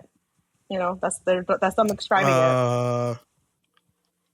You know what I do remember was saying it was like kind of like what Doja Cat does, like pop music with more EDM. Okay, yeah. Like Doja, I liked her when she was doing like funk, because I like funk. Oh yeah. Like disco funk, I love disco funk. So yeah, like when she was doing like her disco funk era, I really fucked with Doja Cat. I do like that. You listen to Justice? I did back in the day. Yeah, they're putting out. Yeah, their new album's coming out. Yeah. No, listen, I'm all over the place because when you told me to send you 3 to 4 playlists, I was like, fuck, because I did not know what to send you because I'm trying to keep it as limited as but I just love music. Like for example, I was thinking about sending you Strame. He's a French artist. Oh yeah, I know. Like yeah. I don't understand French, and that's the thing about music. It's so universal that you don't even have to understand what it's saying to like understand what it's saying. Because like this person is speaking French, but I could still like get a feel of what he's talking about or like what the song is about based on the music, based on his tone, based on how he's saying it, whatever. Same thing with my anime music, right? It's Japanese. I don't understand what it's saying, but I get the tone. I was also I was thinking about sending you my newfound favorite artist. What is it? FKJ. Yo, I'm obsessed. I'm obsessed. That's another one of discovered him in the beginning of the year, and I've been obsessed ever since. Like I downloaded all his discography. Like I love FKJ. You would like if you like him. I think you would like Jameson too. He spells it out JMSN. I haven't heard of him, but I'll check it out. Yeah. Some people, I don't think a lot of people understand really how much I listen to. It kind of got, because I remember when I was younger, my whole thing was like, if I'm dating someone, I want you to be in the same type of music I listen to. And then it kind of just got to a point to where I'm like, okay, dude, no one is listening to fucking experimental fucking Spoon Kitchen music. Like, come on. Like, nobody's listening to Doof Doof. So, like, you gotta, like, you just fucking let it go. Because I'm a big, I just like new experiencing and hearing like new sounds or sounds that I know and can be nostalgic about, or like it's like a standard sound, but you're executing on what that sound is. Like that's how kind of bachata is for me.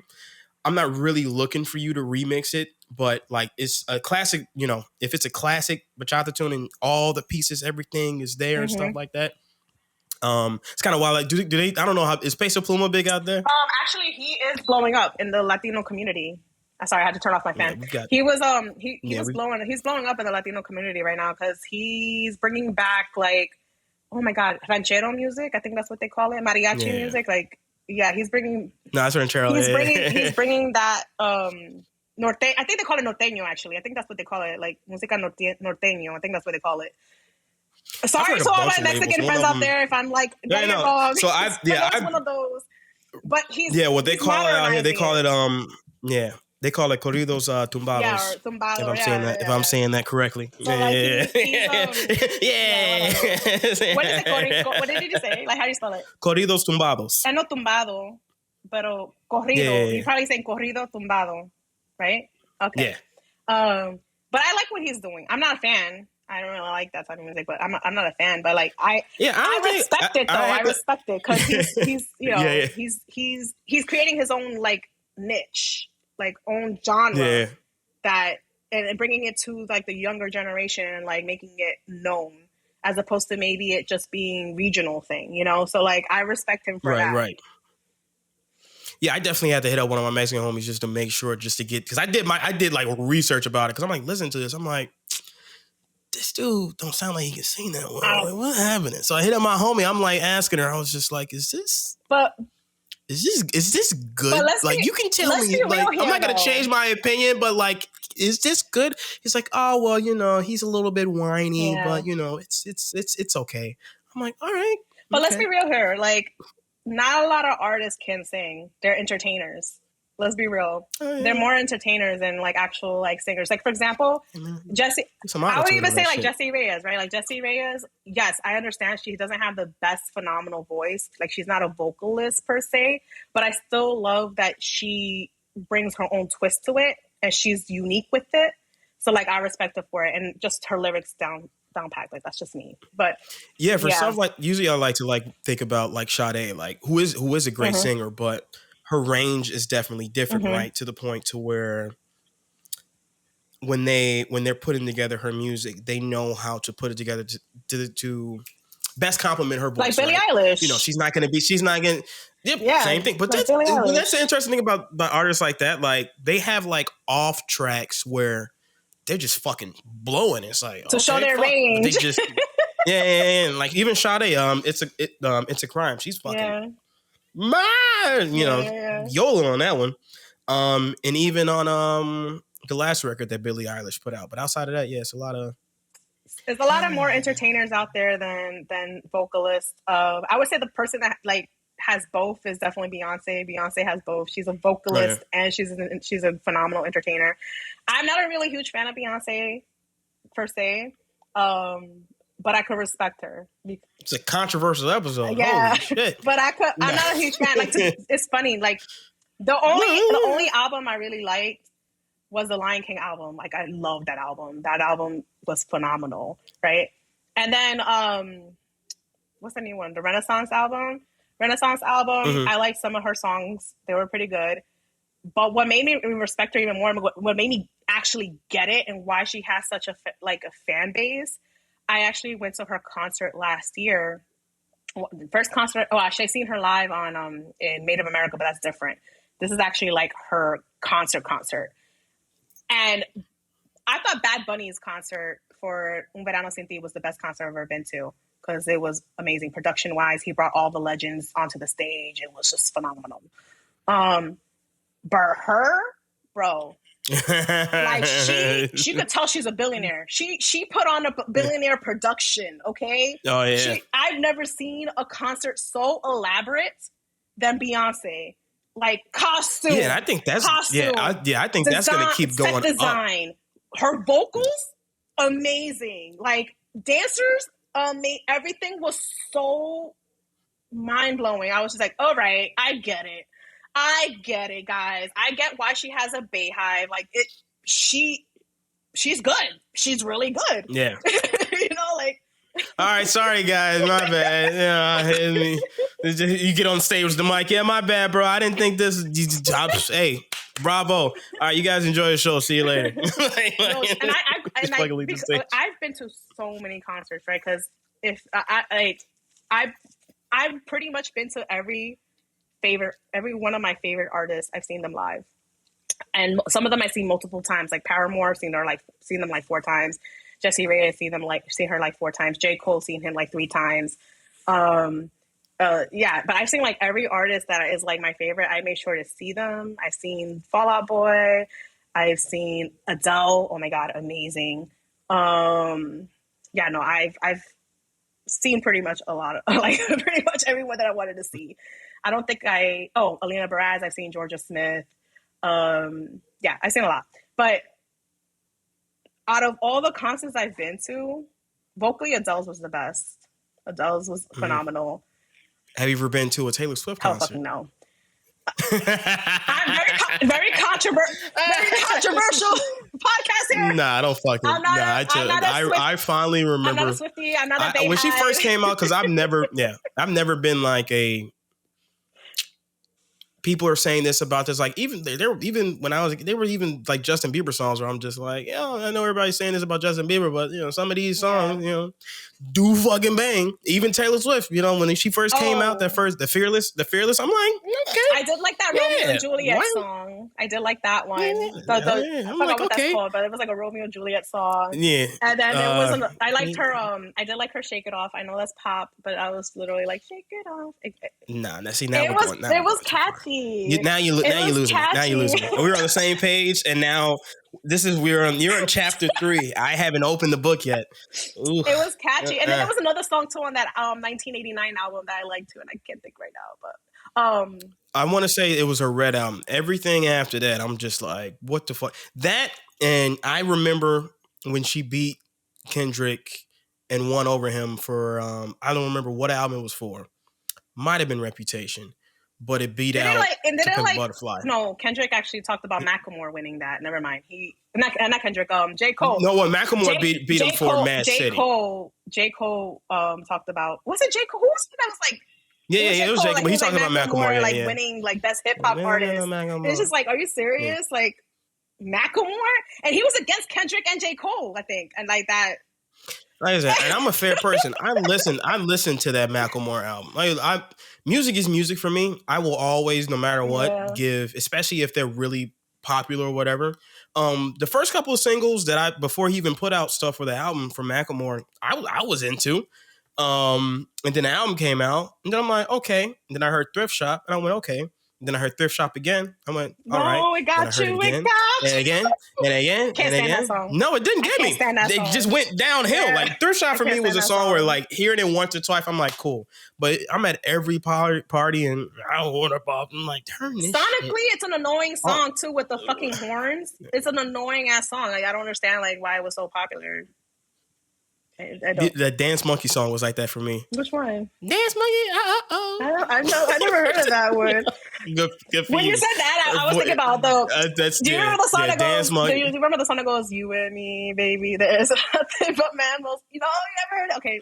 I was actually listening to that 2 days ago. I'm showing my age. Yeah. I'm showing my age. But the video was like them in the monkey suits.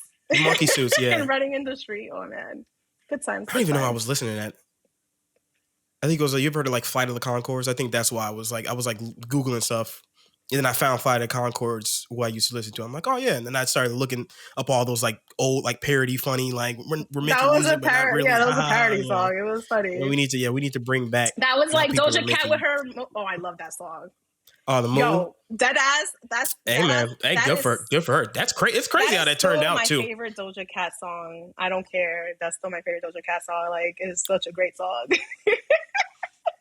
I can see that. I feel like I like meme music like that. But it's like it's meme music. Like I just love it because she was having so much fun in that video. And well, at that point, her career was interesting because she had already kind of got a shot. Because I remember listening to her in college when she first put out her first album, and then I remember the Moo thing came out. And I was like, oh, it's the fucking the get her high girl or whatever. I can't think of the name of it. I think that's the name of the song. And to see it kind of go from there, and it's like, okay, yeah, she's got a meme, haha, yeah, and it just kept going and going, and now we're here now, and it's like, Jesus, as far as like artists and stuff, I've never seen anybody get almost like a second chance. Like you got your label deal, it didn't really work out, and then some time she passed, got put on from a meme song. Yeah, I couldn't name not one single artist that like had their moment, the moment went away, and then they came back somehow. And like sometimes it's just meant to be, but I feel like the same thing is happening to her. What happened with me with cosplaying, or we were talking about earlier. I feel like she's losing the fun out of it. Like now it's just I feel like you see her little like unraveling a little bit because what she loved doing is now turning into like this like conglomerate. You got to put out more music. You got to do this. You got to look a certain way. You got to do this. And I think it's weighing down on her. Because to be honest, like I've heard about them record deals. Because I feel like Doja Cat, she's a true artist. Like she's a true creative.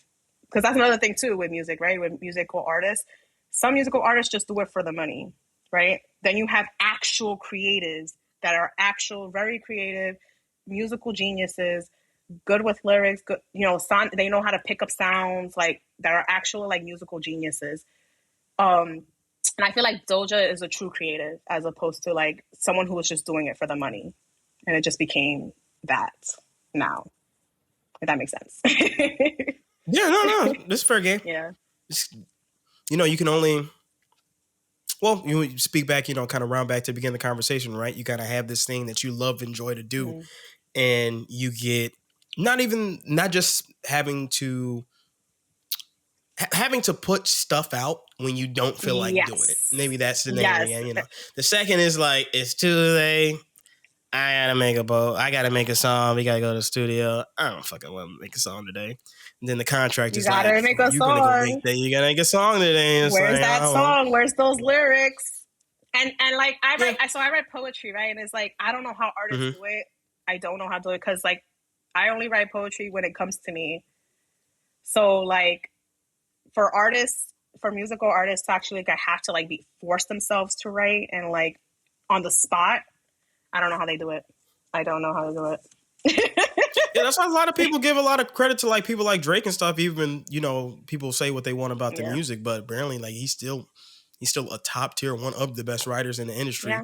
So it's one of those situations where it's like not everybody can sit down and be like, I have to make something now, and then make some shit. Yeah.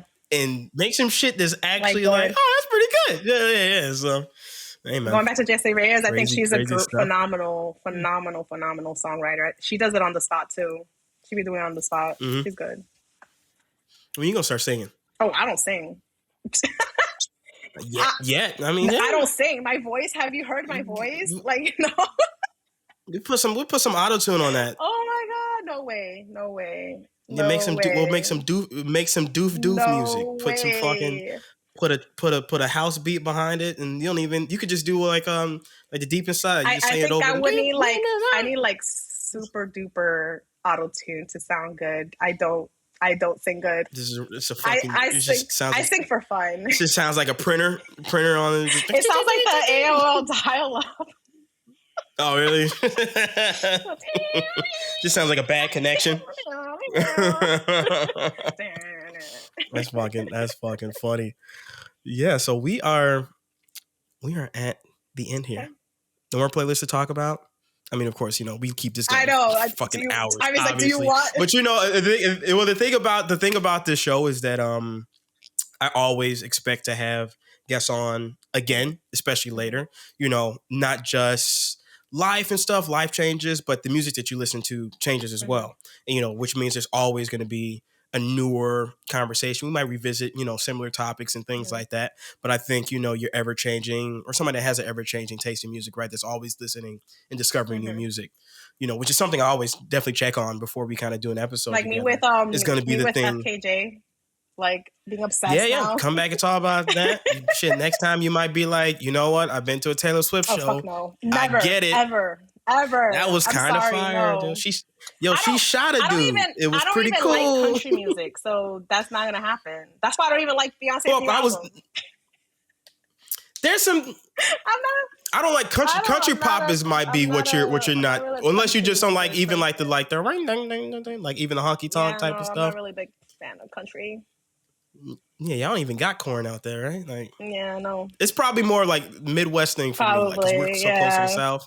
Yeah, I listen. I grew up on like freestyle music, EDM, hip hop, and like that was my 90s. Oh, and pop music. I was into pop music in the 90s, like Backstreet Boys, NSYNC, Britney Spears, Christina Aguilera, Jessica Simpson. Taylor Swift. No Taylor Swift. Taylor Swift was after my time. But speaking of, all that music, one thing that I always like to end the interview off with is a simple but big question. What a perfect playlist would be for you. For me, it's one that tells a story. That's good. And for you, what would be, if you had the perfect playlist, what would be, and it can even be artists and stuff, but like the aspects, what's the energies, what's the vibe of a playlist like that for you? That's a hard one. Because I feel like music is just... Top 5 playlists, let's go. No. Like, music is literally just so, like, in the mood, right? Like it's really the like playlist. That's why I have all those playlists, right? Because it's like whatever I'm in the mood for, that's what I'll play. But perfect. So I can't really pinpoint a perfect one. It depends on the mood. Okay, so like let's say right now. My mood right now. Boom. Okay, so let's narrow it down. Right now, my perfect playlist would be my R&B and soul playlist, because I like to at nighttime. I usually like to like tone it down, wind down, you know, light some candles. Yeah, like take a shower with it on and just relax. So like my R&B and soul playlist. I didn't send that one to you, but my R&B and soul playlist, that would be the perfect one for now. But in general, it'd be just a mood, right? I guess you could even say that, right? Like it's something, and I think I can't remember. It might have been Kevin who I interviewed before. Maybe it was Anthony. I can't think. But I had another guest too that was kind of like the same way, to where it was kind of just less of a topic, a topical thing, right, and more of like the vibes, the feeling. I want something. I want something that speaks to how I'm, you know, feeling at a certain point in time, right? Like when I'm getting ready, like let's say I'm getting ready to go out with my friends, and I'll put on like the reggaeton or the EDM, you know, to like, you know, get me like hype and like dance or whatever. Yeah, like that's like, you know. But for the nighttime, for sure, put on the Tannerelle, put on Lena Baraz. I'll put on my R&B and soul. I'll put on Thames. I love Thames. What's another? Oh, I also recently discovered Sinead Hartnett. I don't know if I'm saying that right, but I love her. Oh yeah, she's fantastic. Her new, the last couple of singles she's put out have been great. So I'm really excited for her new album. So like I recently just discovered her too. So like I would put on like her. So that is definitely my vibe for nighttime. Nighttime Alley is definitely R&B and soul. This copyright. Nighttime Alley, You got a new emote that you could put together. Yeah, exactly. You have like different versions in the daytime, right?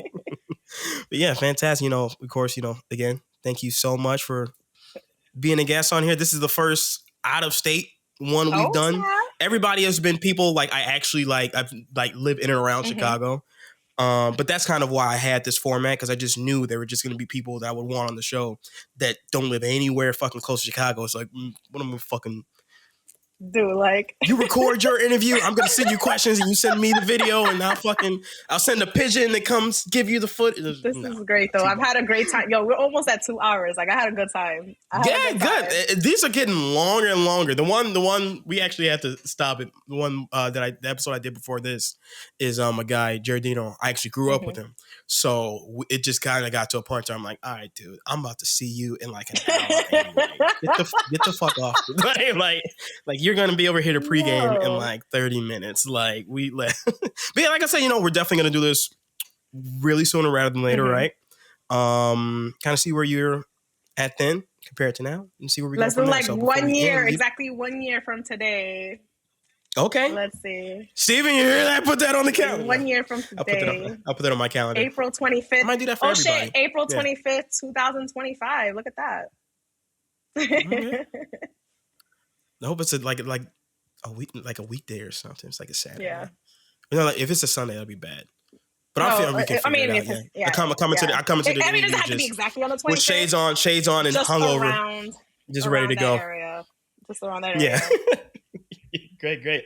But yeah, I mean, what do you got working on in the future? What you got cooking before we close off? I'm actually about to stream right after this on my Twitch channel, RUROUNI ALY. I'll have all the fucking literally right after I say bye to you, I'm gonna switch over to my game and like play. I'm playing Alan Wake right now, but after Alan Wake, I am gonna go into all the Resident Evils, starting from like Resident Evil 0 or 1, and play all of them. Yeah, I'm also I'm working on my cosplays for Comic-Con and Anime NYC. I'm putting this out in the universe. I'm gonna get those tickets to which is my dream convention, Star Wars Celebration in Japan next year. I'm getting those tickets. I don't care. I'm gonna find a way. I'm gonna sell my liver. I don't know. Yeah, before we close it, what's the difference between like what they're doing in Japan? What's the? Oh no, because Star Wars Celebration is like the major Star Wars convention, and they pick a location, a different location every year. Oh, so, like, okay. I thought it was just like they do it everywhere. They but did you're it in like, Cali. I gotta do this in Japan. They did it in Europe last year, but now they're doing it in Japan next year. And that sounds cool. And I was like, I'm taking this sign as a sign in the universe because I've always wanted to go to Japan. So it's like, all right, killing 2 stones. Manifest it. 2 stones with 1 bird. No, wait, 1 bird with 2. Wait, what is it? 1 to the 2 birds away. Killing 1 bird with 2 stones. There you go. Killing 1 bird with 2 stones. Oh wait, no. It is the other way around. No, it is 2 birds with 1 stone. No, it's killing two birds with 1. Yeah. No, because if it's 1 bird, 2 stones, it's like, damn, you missed the first time, and then you have to. Or why'd you got 2? Right, you're really mad. 2 birds with 1 stone. Yeah. Because, and I am like a huge believer. There's so many things I've manifested in my life, right? So like I'm a huge believer in manifestation. I'm like, yo, this is one of them. This is one of them because I've always wanted to go to the Star Wars Celebration. I always want to go to Japan. What more do I need? Like those tickets are mine. I don't care. Those tickets are mine. And I'm gonna do. I already have my cosplays in mind. I'm doing Ahsoka, regular Ahsoka. I think I'm gonna do Gray Ahsoka, and then I think I want to do like a Mandalorian Ahsoka. So that's gonna be I like that. I'm gonna build that. I want to build that. So like that's gonna be my challenge to build that. When I get those tickets, I have to start right away. I can't procrastinate because and we'll have you on again after you get back, and then we'll learn all about hopefully you have more luck. I'll come on with the Ahsoka like tendrils. All right, I got cosplays too. I'll dress up too. Let's do a cosplay one. Let's do it. Yes, sorry, that's the hand. That's a virtual handshake. Dap you up, IG. I got. But yeah. But until next time, signing out, you guys. I'll leave all the descriptions and the information for the lovely guests here at the bottom or wherever the fuck you're watching this at. I know because it's audio too. Let me stop. All right, see you guys later. Right. Get out of here, night, guys. Or have a good day or whatever. Bye.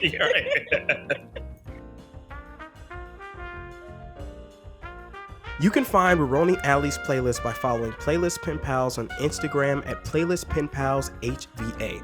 You can also connect with the HVA Music blog via our website at findnewmusichva.com, where you can check out over 600 plus themed playlists, merch, and more. A quick shout out to our partners and producers at No Request Radio Chicago and Roots Recording. I'll have both of their info linked below.